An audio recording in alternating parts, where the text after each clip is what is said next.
Boa noite, sejam bem-vindos, sejam bem-vindas a mais uma live. Para quem não me conhece, sou Vinícius Paiva, sou fisioterapeuta e no meu perfil, tanto no Instagram quanto no YouTube, eu ajudo fisioterapeutas a destravar o raciocínio e o tratamento clínico na reabilitação de pacientes com AVC. Então, se você não me segue, siga o perfil, tanto no Instagram, tanto no YouTube. Tem muito vídeo, tem muito conteúdo que vai dar uma destravada no seu raciocínio, vai fazer com que você consiga resultados muito melhores. Mas muito melhores e muito mais rápido que os métodos tradicionais. Tá? Você vai aprender, vai ouvir muita coisa que você não ouviu na sua faculdade, não ouviu na sua pós-graduação, mas tudo baseado na neurofisiologia, na neurociência. Tá? Tudo baseado na neurociência, um raciocínio diferente, uma forma de trabalhar diferente, uma inovação na forma de reabilitar o paciente, na forma de tratar o paciente. Por isso, eu e os meus alunos conseguimos resultados muito melhores, muito mais rápidos, tá bom? Resultados em tempo muito menor. Resultados de excelência num tempo muito menor, ok? Então, se você não me segue, siga lá no meu perfil do Instagram e do YouTube, ok? Gente, o tema da live de hoje é um tema muito importante. Muito importante. Pouco discutido, tá? Pouco falado. Eu não lembro, sinceramente, assim, na faculdade, de gente discutir dessa forma o que eu vou discutir aqui para vocês, o raciocínio que eu vou trazer para vocês, a visão que vou trazer aqui para vocês, que vai abrir a mente de vocês na hora de vocês trabalharem um paciente de AVC. Na hora de vocês pensarem num processo de reabilitação do paciente de vocês. Muitas vezes vocês estão lá tentando trabalhar, o paciente não está evoluindo da forma que vocês gostariam. Vocês até conseguem perceber que é possível evoluir esse paciente, mas parece que a terapia não está andando, não está saindo do lugar. Você aplica as técnicas que você conhece, que você já aprendeu, mas não está saindo do lugar. Porque tem muita coisa que ainda está faltando no processo de reabilitação, que está de fora. A gente precisa trazer esses fatores para dentro da reabilitação.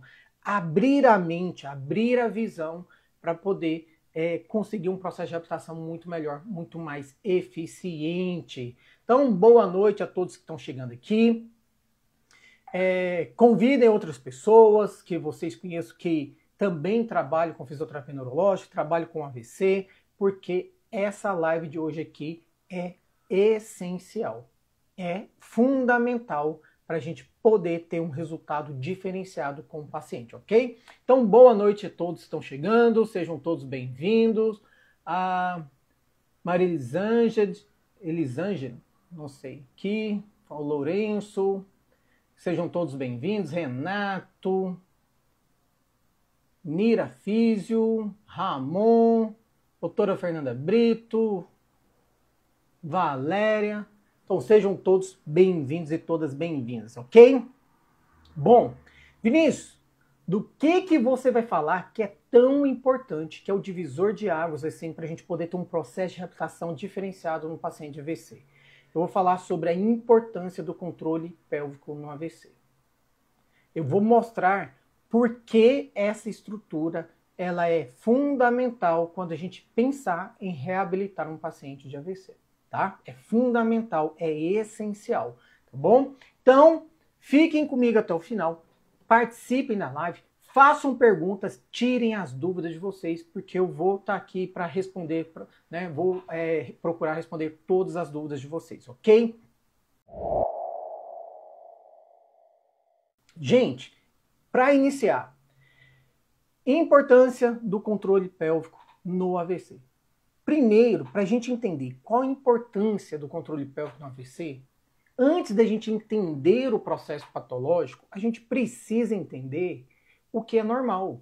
Não adianta eu querer tratar um paciente baseado nos problemas que ele tem se eu não entendo o que é correto, se eu não entendo o que é normal, se eu não entendo as funções e a importância de determinadas estruturas, né, dentro do indivíduo, não do paciente, mas do indivíduo, do ser humano. E a pelve é uma dessas estruturas fundamentais para várias funções que a gente realiza, tá? E que não é bem trabalhado durante o processo de reabilitação. tá? Não é bem trabalhado e por isso o resultado fica limitado. Primeira coisa que a gente tem que entender da cintura pélvica. A cintura pélvica, ela está entre o nosso tronco superior e os membros inferiores. Então, olha só, ela está fazendo um meio de campo ali entre o nosso tronco, entre a estrutura do nosso tronco superior, né? Então, coluna lombar, coluna torácica, coluna cervical, cabeça, membros superiores estão apoiados sobre a pelve. Estão apoiados sobre a pelve. Ela está sustentando todo o nosso tronco superior, todas as estruturas que estão acima, né, da pelve estão sendo sustentadas pela pelve. E ela faz conexão com os membros inferiores. Então ela está no meio de campo ali, entre o nosso tronco superior e os membros inferiores. Então ela vai trabalhar essa distribuição de peso que ela recebe dos membros, do tronco superior, dos membros superiores, da cabeça, e ela vai distribuir para os membros inferiores. Então só disso, só da gente pensar dessa forma, a gente já começa a entender que existe uma importância muito grande para o indivíduo e que vai estar afetado no paciente AVC, que a gente vai explicar aqui. E aí tem uma outra coisa. Se ela está ali nesse meio de campo, a gente tem que entender que ela está conectando vários músculos. Vários músculos se conectam com essa estrutura pélvica, com a cintura pélvica, tá? Vários músculos. Entre eles, quais músculos, Vinícius? Vamos pensar, se a gente pensar de tronco superior, os abdominais. Os abdominais, eles se conectam com a pelve. Então, qualquer alteração nos seus abdominais, você vai interferir na pelve. Uma interferência na pelve vai interferir na sua musculatura abdominal. Nós temos os músculos da coluna, né? Os músculos multifídeos, paravertebrais estão lá, porque a região sacral se conecta com a pelve também. Então, a gente não pode esquecer que a pelve a região sacral faz conexão ali com a pelve, faz parte dessa cintura pélvica. Né? Nós temos articulação sacroiliaca, a gente não pode esquecer disso. Nós temos também músculos posteriores ali, o quadrado lombar, que está inserido na pelve ali, na crista ilíaca. Nós temos o grande dorsal, chamado de longuíssimo, que vai se conectar com o membro superior. Então nós temos estruturas conectadas com o membro superior que está conectado com a pelve. Nós temos estruturas abdominais que está envolvida ali com as costelas nossas também, que está conectada com a pelve. Nós temos o quadrado lombar. Nós temos o ilho-pessoas, que já é uma estrutura que vai ser responsável pela flexão. Nós temos os glúteos, máximo, médio, mínimo. Nós temos os isquiotibiais. Nós temos semitendinoso, semimembranoso e o bíceps femoral, que são os isquiotibiais, que são estruturas biarticulares que vão ter relação com o joelho, estão lá na pelve. Qualquer alteração numa estrutura do joelho que interfira nos seus isquiotibiais vai interferir na sua pelve. Qualquer alteração que interfira no seu tronco superior pode interferir na sua pelve. Qualquer alteração de qualquer um desses músculos interfere na pelve. E uma alteração da pelve interfere nessas estruturas. E isso vai comprometer muitas funções, que eu vou explicar aqui. Nós temos, além, né, dos glúteos, máximo, médio, mínimo, nós temos também os que ajudam a estabilizar a pelve. Né? Esses músculos ajudam na estabilização da pelve. Nós também temos os músculos internos. Nós temos o músculo da assoalho pélvico, nós temos tem o piriforme também, que vai ajudar na estabilização da pelve. A gente fala muito, né, da lesão do piriforme, mas o piriforme ajuda a estabilizar, né, a articulação ali do quadril, a estrutura, a cintura pélvica, dá estabilidade para essa região. Nós temos os obturadores, gêmeos, que são músculos que vão ajudar na estabilização também da pelve. Então a gente precisa entender a importância dessas estruturas. Nós temos sartório, né, que também já é um músculo anterior do membro inferior. Nós temos o quadríceps. Ai, Vinícius, o quadríceps, sim, o quadríceps ele tem 4 bandas. né? E a principal delas também faz conexão com a pelve. Então nós temos várias estruturas que se conectam com a pelve, que estão ligados ao membro inferior, que estão ligados ao tronco superior e outras estruturas que estão ali apenas na região pélvica. E tudo isso vai interferir nas funções do corpo. Quais funções principalmente? Vamos pensar. A pelve, ela está ali fazendo um meio de campo, um equilíbrio, né, entre a estrutura do tronco superior e os membros inferiores. E a gente precisa dessa mobilidade pélvica, dessa movimentação pélvica quando a gente está sentado. Quando a gente vai sentar, a gente precisa dessa mobilidade pélvica. Quando a gente vai passar para de pé, eu preciso dessa movimentação pélvica e da estabilização pélvica. Porque quando eu fico em pé, se eu não tenho estabilidade da minha cintura pélvica, eu não consigo ficar em pé. E o meu paciente de AVC tem um lado inteiro comprometido. Tem musculaturas que ou estão flácidas demais, ou estão com alguma espasticidade. Espasticidade não é força. Elas têm um tônus mais alto, que é patológico, não é um tônus normal, que é uma hipertonia, mas tem fraqueza.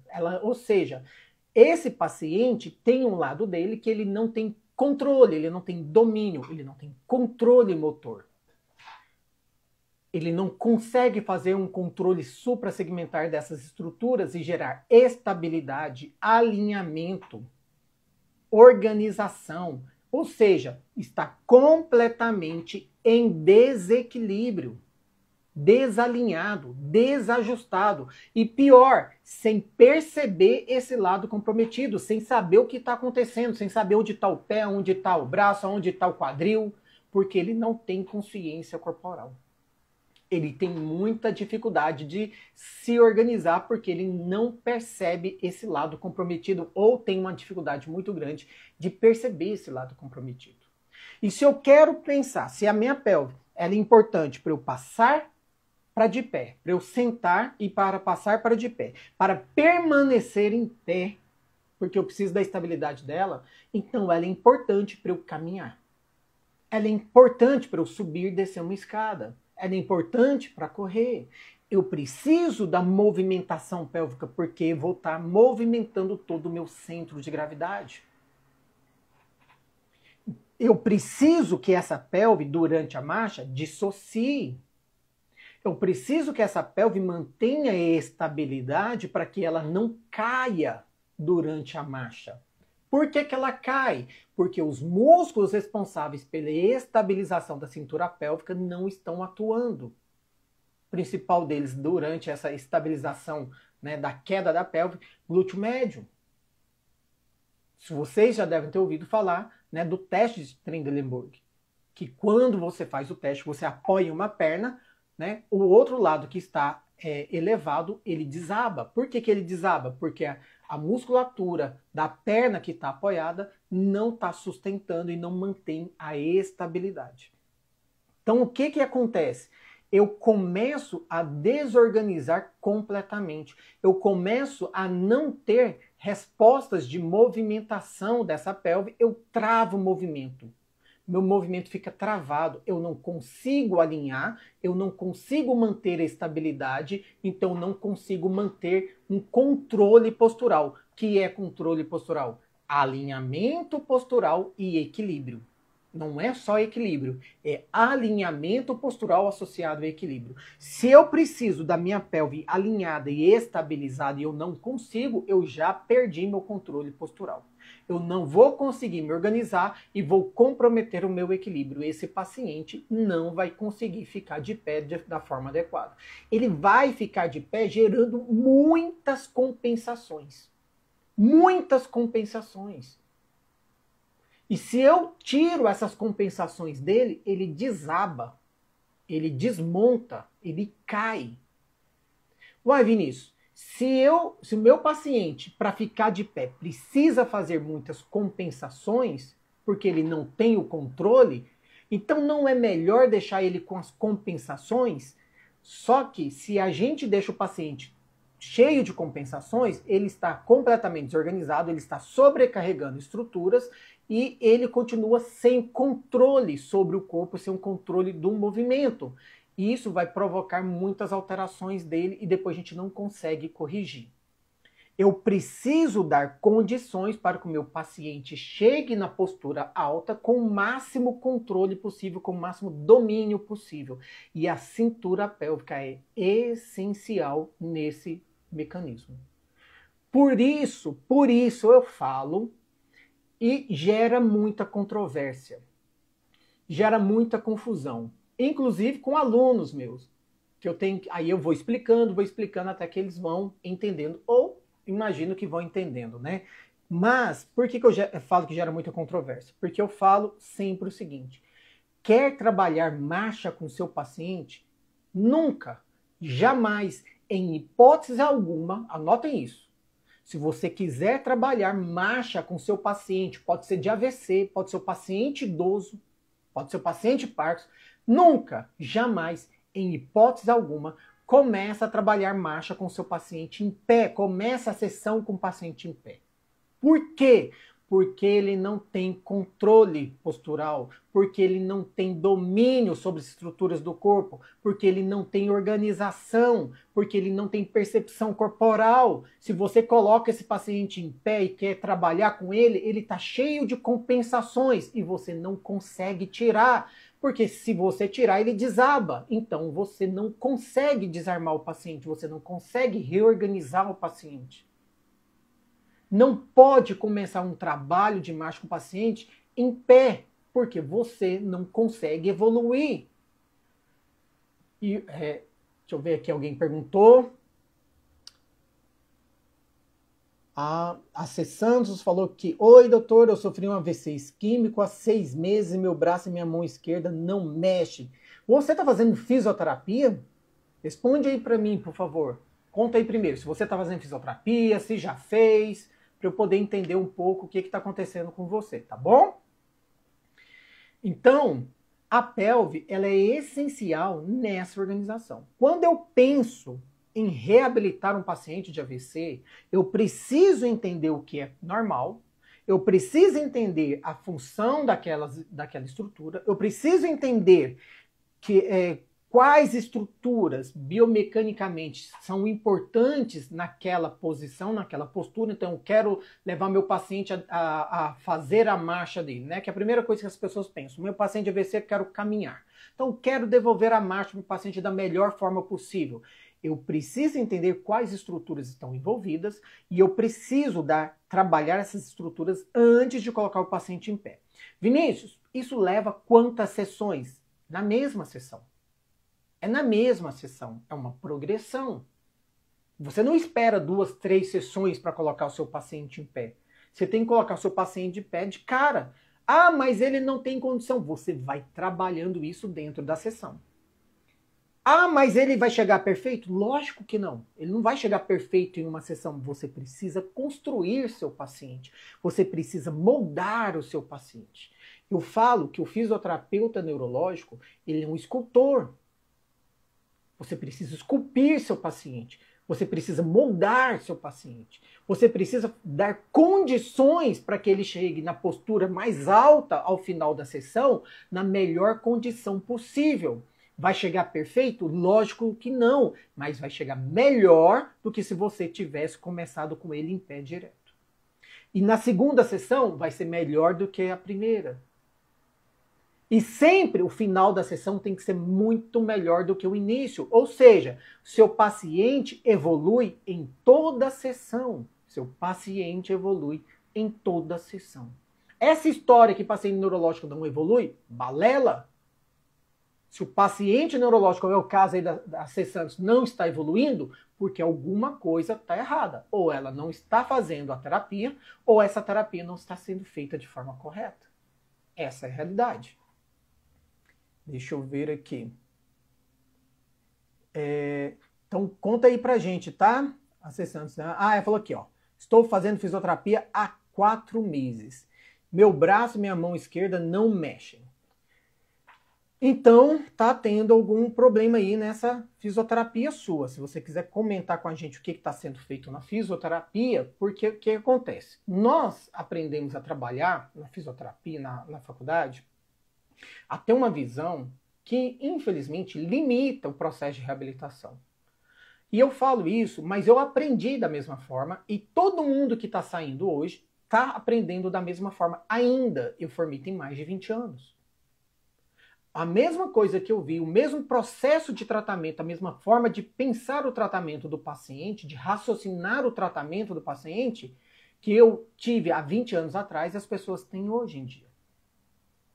Não mudou nada. Não houve uma inovação. E é isso que eu trago aqui para vocês. Uma inovação na forma de trabalhar o paciente, para evitar que esse tipo de coisas aconteça aí, o que está acontecendo com a Santos. De estar 4 meses fazendo fisioterapia e não ter o resultado. Ou o resultado muito lento, né? Provavelmente algum resultado teve, mas um resultado lento. Ah, Vinícius, mas a fisioterapia neurológica é lenta mesmo. Balela. É muito relativo isso. A maioria dos casos evolui muito rápido. A forma de trabalhar é que não está sendo eficiente. Primeiro, acontece muito trabalhos passivos. Pega o paciente e põe lá para ele ficar braço para cima e para baixo, para a direita e para a esquerda. Você pode fazer 300 exercícios no dia. Não está evoluindo seu paciente porque a estimulação é pequena, é pobre. Não traz estímulo suficiente para você gerar uma neuroplasticidade. Porque a neuroplasticidade depende da quantidade de estímulos e da intensidade dos estímulos que eu gero para uma resposta motora adequada. Qual resposta motora? A mais fisiológica possível. Eu pegar no meu braço, ficar aqui para cima e para baixo, qual o movimento que eu fico assim para cima e para baixo no meu dia a dia? Qual o movimento que eu fico para um lado e para o outro no meu dia a dia? Eu preciso procurar movimentos que trabalhem da forma mais fisiológica possível, tá? Isso é uma crítica que eu faço. Trabalhe o seu paciente de uma forma mais fisiológica possível. Procurem saber o que incomoda o seu paciente, o que afeta o dia a dia dele, o que mais incomoda ele, que ele gostaria de voltar a trabalhar, e trabalhe de uma forma orientada, que a gente chama de abordagem orientada à tarefa. Mas isso fica para uma próxima live, porque é um assunto que a gente vai entrando e vai dando pano para manga, tá? Mas é uma forma de trabalhar que a gente consegue trabalhar o paciente de uma forma mais fisiológica. Outra coisa que dá problema, ficar trabalhando um braço por vez, um músculo por vez. O nosso corpo não trabalha de forma isolada. Nosso corpo trabalha em conjunto, em cadeia de músculos e articulações. Quando você vai pegar um copo d'água, né, para beber, vai pegar um copo no armário, você não pega só com a sua mão, você pega com o seu corpo inteiro. Você não caminha só com suas pernas, você caminha com o corpo inteiro. E aí que entra o que eu quero falar. As pessoas vão trabalhar o paciente, quer trabalhar mais, quer pôr pezinho no pé, mas não trabalha a pelve de forma adequada. Não devolve controle pélvico, não devolve estabilidade pélvica, não devolve percepção dessa pelve, porque está afetado. O M corpo inteiro está afetado. Não devolve dissociação pélvica. Não ativa músculos que estão conectados com essa pelve. Mas Vinícius, mas você falou aí, são vários músculos, são abdominais, quadrado lombar, psoas, glúteo máximo, médio, mínimo, isquiotibiais, músculos do quadril, até músculos, né, do anterior do membro inferior, sartório, quadríceps. O reto femoral tem inserção, né, origem lá na pelve. Então, a gente precisa trabalhar o paciente de uma forma global. Eu não posso trabalhar meu paciente de forma picada, porque não é fisiológico e não evolui rápido o paciente. Por isso a terapia arrasta, por isso a terapia não evolui. Outra coisa, se eu quero devolver capacidade do meu paciente sentar, passar de sentado para de pé, permanecer em pé e caminhar, eu não faço isso se eu não tiver controle da pelve. Por quê? Já viu quando você vai colocar o paciente em pé e o paciente fica lá, tá lá com o corpo estendido, mas a pelve tá lá para trás, o quadril tá lá para trás, e ele tá todo desorganizado para um lado, por que que tá para trás? Porque ele não consegue alinhar essa pelve, ele não tem força na musculatura extensora dessa pelve. Ele vai fazer uma marcha, ele não consegue estabilizar a pelve para fazer a marcha. Ele não vai fazer uma transferência de peso porque eu preciso da mobilidade pélvica para fazer uma transferência de peso. Não percebo minha perna, meu membro inferior, meus músculos estabilizadores da pelve não estão respondendo e eu não sei nem como ativar, eu não percebo meus músculos estabilizadores da pelve. Eu não tenho um comando suprassegmentar para fazer a ativação desses grupos musculares e gerar uma estabilização dessa estrutura por ativação desses músculos. Então, eu vou nunca conseguir fazer uma descarga de peso para o meu membro comprometido.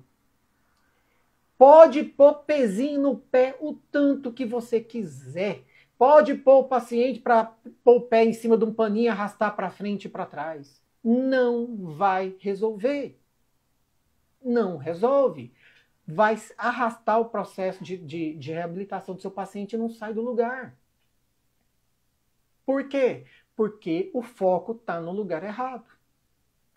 Nós aprendemos a olhar o paciente, né? Nós aprendemos na faculdade, na pós-graduação, a enxergar músculo, articulação, enxergar tendão, ligamento, e aí tudo que a gente pensa com o paciente é resolvido com força muscular. Ah, eu preciso voltar a ter força. Ah, ele precisa de força. A gente não caminha só com força. Força é um dos elementos. Existem vários outros elementos envolvidos que não são trabalhados dentro dos métodos tradicionais. Não são trabalhados. Vinícius, e tem algum método que trabalha isso? Tem, que é o método MPM, que é o método Máxima Performance Muscular. Ele trabalha todos os fatores que estão envolvidos nas respostas motoras, que é isso que eu ensino para os meus alunos, tá bom? Deixa eu ver se ela respondeu aqui. Mas pelas minhas condições financeiras, eu faço fisioterapia numa faculdade 2 vezes na semana. Ah, sim, entra com estagiário, né? Entendi. De qualquer forma, deve ser por isso que eu não evolui nada, isso é muito triste. O que acontece? Não é só lá, não. Não vou mentir para você, não vou ser hipócrita e falar que... Por que eu tô te falando isso? Porque eu recebo muita mensagem de pacientes do Brasil inteiro, nos vídeos que eu posto no Instagram e no YouTube. E muitas pessoas com a mesma queixa sua. E pessoas com mais tempo de lesão e com mais tempo de fisioterapia. Por que não evolui? Por esse processo que eu falei. A gente aprendeu a trabalhar o paciente de uma forma muito limitada. E a gente sai e vai para uma pós-graduação, o processo de reabilitação continua limitado, é o mesmo processo. Eu não aprendo nenhuma novidade. Eu não aprendo a inovar no processo de reabilitação. E, com isso, a terapia não evolui. Só que se eu saio da faculdade, aprendo de um jeito, vou para a pós-graduação, aprendo do mesmo jeito, vou para um curso de formação e eu vejo praticamente as mesmas coisas, só com uma técnica diferente, eu estou fazendo tudo que eu aprendi. A culpa não é do fisioterapeuta. Ele está reproduzindo aquilo que aprendeu. Logicamente, cabe ao profissional buscar conhecimento, não se acomodar. A gente não pode se acomodar. A gente tem que bater aquela pulguinha atrás da orelha e falar, tá faltando alguma coisa. Tá faltando alguma coisa, porque meu paciente não está evoluindo. Meu paciente tem condição, ele não está... Eu não estou gerando a resposta que eu gostaria e que ele poderia gerar. A gente sabe disso. E se você tem uma preocupação com o paciente, se você preocupa em gerar o melhor resultado para o seu paciente, eu tenho certeza que você já passou por isso. E que isso te incomoda, tá? E que isso incomoda, tá? Mas a gente precisa modificar o olhar para o processo de reabilitação.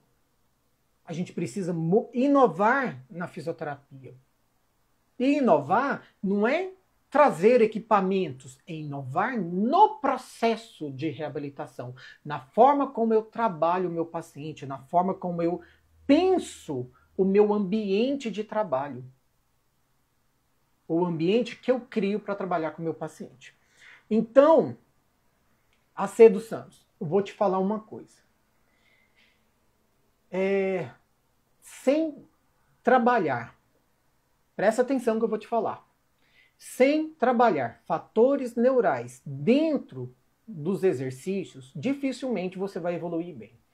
O grande problema que você tem uma lesão de um lado, você tem uma alteração na percepção desse lado. Você não consegue se perceber, você não consegue saber aonde seu membro inferior, seu membro superior está posicionado.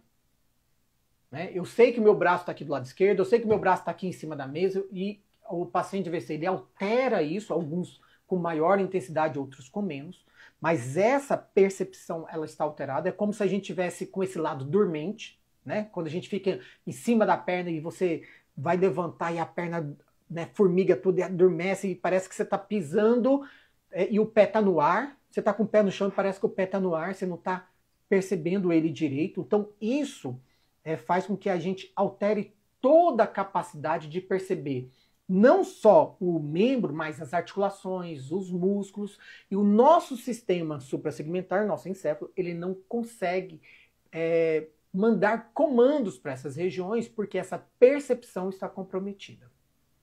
Por que não manda?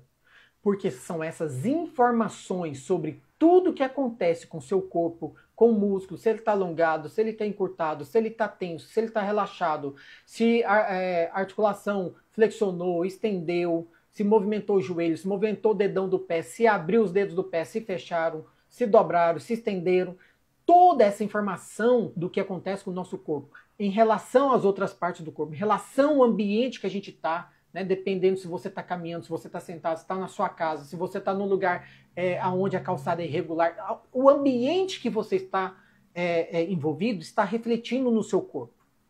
E todas essas respostas, elas vão ser processadas lá no nosso encéfalo, e esse processamento dessas informações é que vão gerar respostas para que o movimento aconteça, para que os músculos sejam acionados e aconteçam movimentos, e aconteça resposta de força, resposta de tônus, movimentação, se vai flexionar o agonista, se o antagonista vai relaxar e quanto que vai acontecer isso, se os dois vão contrair ao mesmo tempo, se é para estabilizar, se é para ter movimentação da articulação. Então tudo isso depende das informações que o meu corpo gera para o meu encéfalo. Se essas informações não estão sendo processadas da forma adequada ou não estão nem sendo processadas, a resposta é inadequada e você não consegue evoluir. Eu acho que eu falei um pouco complexo demais para você, né? O que eu quero dizer é, se você não percebe seu corpo, se você não tem a capacidade de percepção, seu cérebro não consegue captar as informações do que está acontecendo com o seu corpo em relação ao ambiente, em relação à tarefa que você está executando, ele não processa informações suficientes para gerar respostas motoras. E você não vai conseguir evoluir força, tônus, normalizar a força, normalizar tônus e ter movimentação, enquanto você não recuperar essa capacidade de percepção do seu corpo, de percepção de tudo que está acontecendo. E essa capacidade de percepção sobre tudo que acontece com o seu corpo é um sistema somatosensorial. Não é força muscular, não é pezinho, não é arrastar o pé na toalhinha, não é ficar pegando o pé e movimentando de forma passiva. É estímulo tátil proprioceptivo dentro dos exercícios desde a primeira sessão, associados ao sistema musculoesquelético. É integrar fatores neurais a fatores musculoesqueléticos dentro dos exercícios para que você consiga, ao mesmo tempo, gerar uma melhor percepção e, ao mesmo tempo, gerar padrões de movimentos que vão facilitar uma neuroplasticidade, facilitar conexões neurais novas e fortes para que a resposta motora aconteça da melhor forma possível e da forma mais rápida possível, ok? Aí você falou, estou muito depressivo. A própria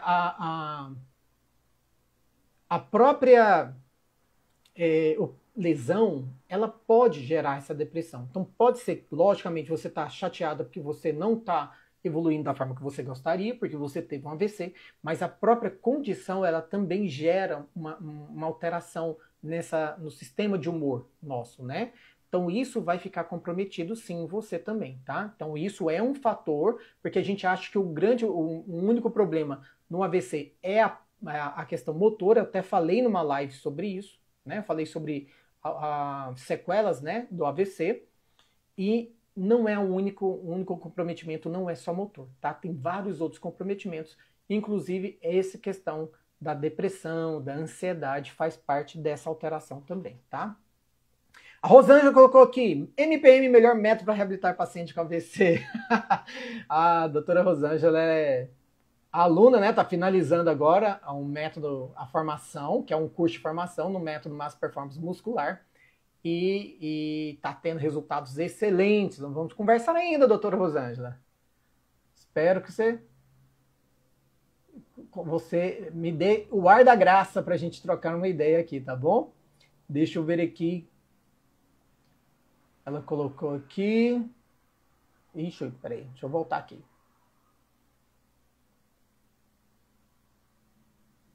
Não, beleza.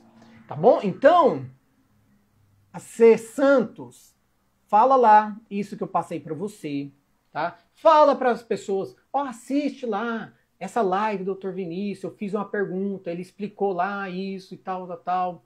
Que aí a pessoa vai assistindo, vai pegando várias dicas, várias orientações para poder fazer um trabalho que consiga uma resposta melhor, evoluir melhor com você, tá? Então fala, ó, siga lá o perfil do Dr. Vinícius Paiva, @Dr. Vinícius Paiva, tanto no Instagram quanto no YouTube, tá? Essas lives a gente vai subindo, vai ficando lá no YouTube também, e tem muita informação que vai ajudando as pessoas também a conseguir um resultado melhor. Eu fiz alguma coisa nesse negócio aqui que travou e ficou escuro a minha tela. Depois o povo vai brigar comigo. O que eu fiz? Sei lá. Deixa eu pensar aqui. O que eu fiz aqui? Ih, senhor, tô igual picolé mini saia, ó. Daqui pra cima tá de uma cor, pra baixo tá de outra. Que caraca. Faz parte, gente. O que eu fiz aqui? Eu não sei. Não tá escuro? Não, tá bom. Só pra mim. Então, só pra mim que eu tô picolé mini saia agora. Então tá bom. Se não tá escuro, tá ótimo, então. Então, beleza, gente. Tá de boa, né? Então tá bom. Então eu achei que tava saindo alterada a imagem para todo mundo aí. Então, o que eu quero trazer para vocês, né? Que a gente acabou fugindo um pouquinho aqui para responder as sessões ali. Mas é legal, eu gosto dessas intervenções porque ajuda a gente a formular um raciocínio. Essas perguntas é que fazem com que a gente formule um raciocínio para entender como que isso vai encaixar no plano de tratamento. Isso facilita bastante, tá? Eu falei com eles e ainda mostrei seu perfil para estudante que está me acompanhando aqui, seguir o senhor. Ótimo! Fala lá, que agora a conversa foi direta, né? Não, beleza, obrigado, viu, AC Santos?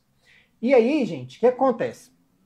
Se eu tenho esse comprometimento na minha pelve, eu tenho que pensar o seguinte: eu não posso pensar num tratamento onde eu não trabalho essa pelve desde da primeira sessão, aonde eu não trabalho essa pelve em diferentes níveis de postura. Porque, como eu falei, o fisioterapeuta neurológico, fisioterapeuta de AVC, ele é como um escultor. Ele tem que esculpir o paciente. Você vai construir o seu paciente. Então você tem que se sentir um Michelangelo na vida. Você vai esculpir o seu paciente. Só que a gente precisa começar de posturas mais baixas e ir construindo. Por que a gente precisa começar de posturas mais baixas? Porque eu falei que o paciente gera muitas compensações. Quanto mais alta a postura, mais desequilíbrio essa postura gera. E eu ainda tenho a gravidade, né, que é uma força externa que a gente precisa lembrar que ela existe, que está jogando a gente para baixo. Então o paciente está lutando para ficar em pé. Está lutando contra a gravidade, está lutando para manter o corpo dele em pé. Então, se ele não tem controle, ele vai gerar tantas compensações tantas reações associadas e vai se entortando, desorganizando inteirinho, só que vai chegar um momento que ele vai gerar tanta compensação, mas vai ficar em pé. Só que ele não tem domínio. Eu não consigo destravar meu paciente. Eu não consigo realinhar meu paciente em pé porque eu tenho uma força jogando ele para baixo, ele está lutando, ele está fazendo força para ficar em pé. E quanto maior o desequilíbrio da postura, ou seja, ficar em pé gera mais desequilíbrio do que sentado, caminhar gera mais desequilíbrio do que ficar em pé, subir, descer uma escada, mais desequilíbrio ainda. Quanto mais desequilíbrio a postura gera, mais compensações vão ser geradas no corpo dessa pessoa, do paciente.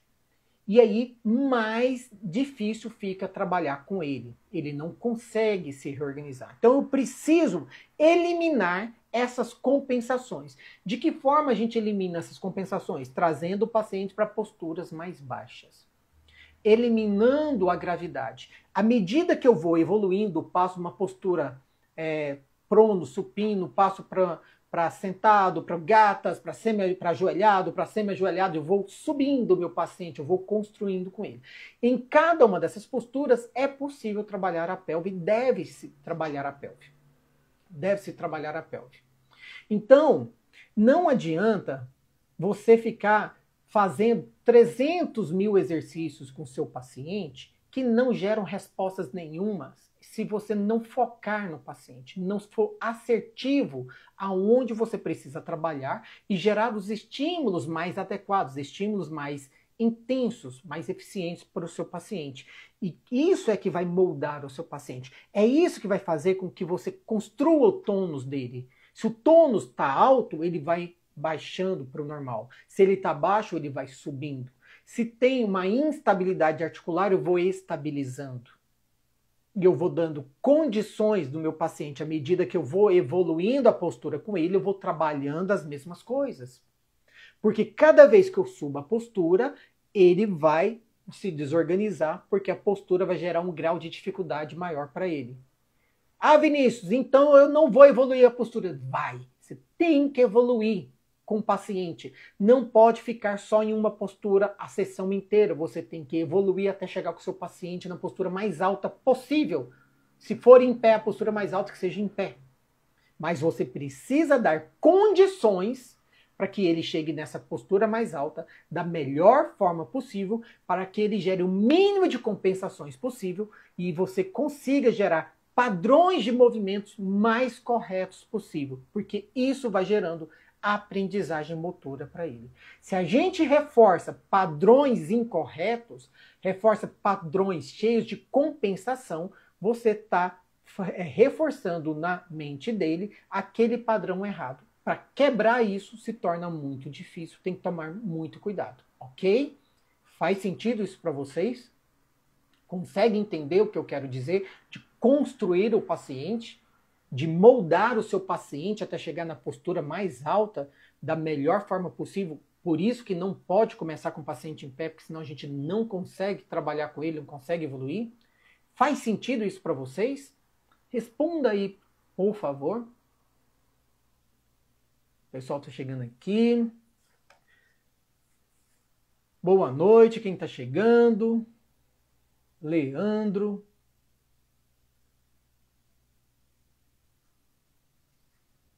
Dito Morro entrou, olha só, Dito Morro. Luiz, Priscila, oi Priscila, tudo bem? Então, gente, é isso que eu queria falar para vocês. Trazer esse raciocínio, mostrar a importância, né, do controle pélvico para o paciente de AVC, que sem esse controle ele não vai conseguir evoluir, ele vai ter muita dificuldade, ele vai gerar muitas compensações, ele não vai ter um alinhamento adequado, não vai ter o controle postural adequado para ficar de pé, nem para realizar uma marcha. E a gente precisa entender todas as estruturas que estão envolvidas e relacionadas com essa pelve. Que se eu não trabalho o meu paciente de forma global, eu não consigo trazer um resultado, uma estabilidade e um controle dos movimentos da pelve. Eu não consigo fazer movimentos rotacionais nessa pelve porque eu não tenho controle desses movimentos. Eu não consigo estabilizar essa pelve porque eu não tenho esse controle, a ativação dos músculos que são capazes de estabilizar. Ok? Bom dia, né, Priscila? Priscila fala lá do Japão, né, Priscila? Lá é bom dia, agora é quase 9 da manhã. 9 da manhã aí? Que são 10 para as 9. Cedinho aí, né, para vocês. Gente, então é isso. Siga o perfil no Instagram, siga o perfil no YouTube, tá bom? Não deixa de acompanhar, porque tem muita informação, tem muita dica, tem muita orientação para vocês evoluírem com o paciente de vocês, tá? E ter um resultado muito melhor, um resultado mais rápido, um resultado mais eficiente com o paciente de vocês, ok, gente? No mais, fiquem com Deus e até a próxima live, tá bom? E não se esqueça, se inscreva no canal, dê um like e compartilhe esse vídeo.